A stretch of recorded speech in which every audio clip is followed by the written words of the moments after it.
New supplier எப்படி add பண்ணுறதுன்னு பார்த்துக்கலாம். மாஸ்டரில் போயிட்டு நியூ சப்ளையர் கிளிக் பண்ணிங்கன்னா இந்த விண்டோ வரும். ஃபர்ஸ்ட் வந்து சப்ளையர் டைப். இதில் 2 ஆப்ஷன் இருக்குது.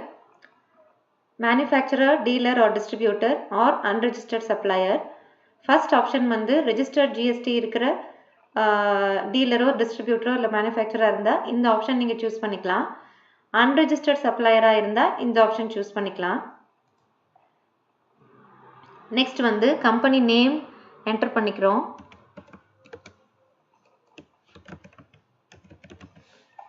நெக்ஸ்ட் வந்து கான்டாக்ட் பர்சன் நேம்,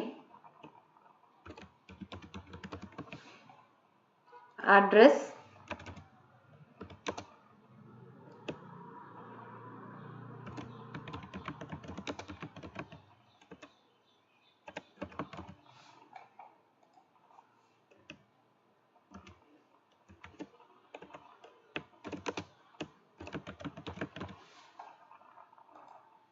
city,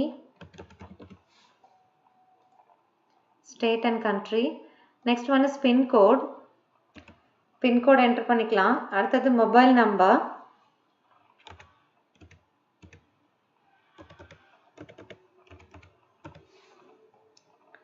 அடுத்தது phone number,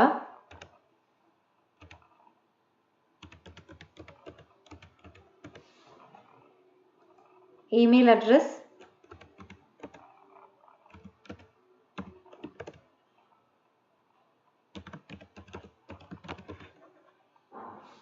அடுத்தது ஆதார் நம்பர். நெக்ஸ்ட் ஒன் வந்து பேன் நம்பர்.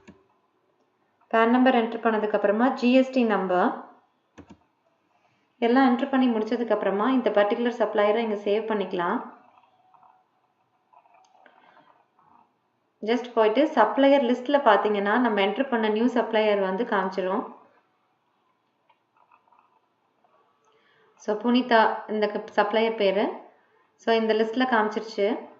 இந்த பர்டிகுலர் சப்ளையரோட எதனா சேஞ்சஸ் நீங்கள் பண்ணணும் அப்படின்னா ஜஸ்ட் அந்த சப்ளையரை கிளிக் பண்ணிங்கனாலே உங்களால் எடிட் பண்ணிக்க முடியும். எடிட் பண்ணதுக்கப்புறமா சேவ் பண்ணிங்கன்னா எடிட் ஃபுல்லாக சேவ் ஆயிரும். ஸோ சப்ளையர் லிஸ்ட் பார்க்கணுன்னாலோ இல்லை நியூ சப்ளையர் ஆட் பண்ணனாலோ இந்த பட்டன்ஸும் நீங்கள் யூஸ் பண்ணிக்கலாம். நியூ சப்ளையர் ஆட் பண்ணி முடிச்சாச்சு.